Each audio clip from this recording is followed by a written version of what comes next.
So, my dear students, today is Sunday, so I decided to make a lecture at home regarding this coagulation. Now we are discussing actually this circulatory system. Among that, we are left with coagulation. So, I am Imtiaz Ahmad Khan, as faculty at Career Point Srinagar. Now, बेटा हमने discuss अभी तक किया है कि blood के बारे में सब कुछ. अभी हम जानेंगे ब्लड की एक प्रॉपर्टी है जिसको हम कहते हैं कोगुलेशन. ये जो बेटा कोगुलेशन होता है, ये coagulation it is also called as clotting of blood. This coagulation is also called as clotting of blood. ये प्रॉपर्टी एक ब्लड की है कि जब भी इट्स अ प्रोसेस, पहले हम इसको डिफाइन करेंगे बेटा. अगर कुछ नहीं, मैंने बोला एक coagulation it's a property of blood. It is also called as clotting of blood. Blood का जम जाना, ठीक है, क्लॉट बनना. It is a process by which blood changes from liquid to gel forming a clot. यहां पर define करेंगे. It is a process by which blood changes from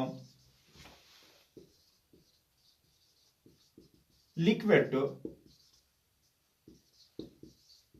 gel form, okay, or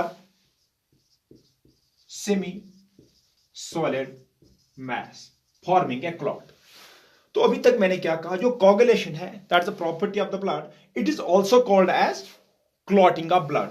सो ये क्लॉटिंग ऑफ ब्लड होता क्या है? ये process है जिसकी वजह से जो ब्लड होता है लिक्विड फॉर्म में. It's a process by which blood changes from liquid form. इसका मतलब ब्लड लिक्विड फॉर्म में होता है. It changes from liquid to gel form या सेमी सॉलिड मैस. तो ये ब्लड जो अभी तक लिक्विड फॉर्म में होता है, तो ये जेल लाइक सब्सटेंस बन जाता है. This is called as clotting. So it is the conversion of the blood from liquid to gel. In injury it is called as bleeding time and usually it takes 1 to 3 minutes for the blood to flow.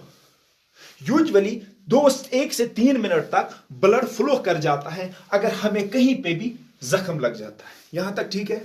इसके बाद after some time जो bleeding है, ये जो blood flow है, it stops automatically. इस flow of blood for some time it is called as, यहां से मार्क में करो, it's called as bleeding time. Sorry मेरे पास 2 मार्क्स नहीं है यहां पे अवेलेबल, मैं आप शो करता. तो इसको कहेंगे ब्लीडिंग टाइम. 1 to 3 minutes रहती है बेटा. उसके बाद after some time this bleeding it stops, the flow of the blood stops automatically. It is called as clotting time. जब ब्लड क्लॉट होना शुरू कर जाता है, समझ आ रहा है ना, जेल फॉर्म में कन्वर्ट होता है, that is called as coagulation. मैं कह रहा हूं, उसके बाद मैंने ये पॉइंट कह दिया, when our there is an injury, there is loss of blood for some time, that is called as bleeding time. जब भी कोई इंजरी होती है तो कुछ टाइम के लिए खून बहता है, उसको कहते हैं ब्लीडिंग टाइम. और यूजुअली 1 से 3 मिनट तक ब्लड फ्लो होता है. और उसके बाद आफ्टर सम टाइम आपने देखा होगा, जब जख्म लगता है उसके बाद खुद ब खुद वो जख्म, खून वहां पे फिर स्टॉप हो जाता है, वो जख्म भरना स्टार्ट हो जाता है, वो जख्म ठीक होना स्टार्ट होता है. वहां पे खून फिर ऑटोमेटिकली कम फ्लो होता है, लास्ट पे ऑटोमेटिकली वो सील हो जाता है. तो आफ्टर सम टाइम जो ब्लीडिंग होती है ये स्टॉप हो जाती है ऑटोमेटिकली, खुद ब खुद स्टॉप हो जाती है. आपने देखा होगा, उसको हम कहते हैं clotting time. The time taken by the blood to stop is called clotting time. The time taken by the blood to clot is called clotting time.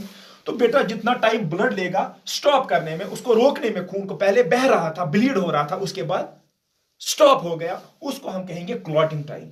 Usually ये 2 से 8 मिनट इसको लगते हैं. यहां तक ठीक है. This is regarding coagulation. अभी तक मैंने कोगुलेशन में कहा कि कोगुलेशन को क्लॉटिंग ऑफ ब्लड भी कहते हैं, और ये प्रोसेस है जिसकी वजह से ब्लड चेंज, जो लिक्विड फॉर्म में ब्लड होता है, ये सेमी सॉलिड मास में कन्वर्ट होता है. और एक पॉइंट मैंने ऐड किया कि जब इंजरी होती है तो कुछ टाइम के लिए ब्लड ब्लीड करता है, उसको हम ब्लीडिंग टाइम कहते हैं। उसके बाद ब्लड खुद ब खुद जमना स्टार्ट होता है, क्लॉट बनता है, उसको हम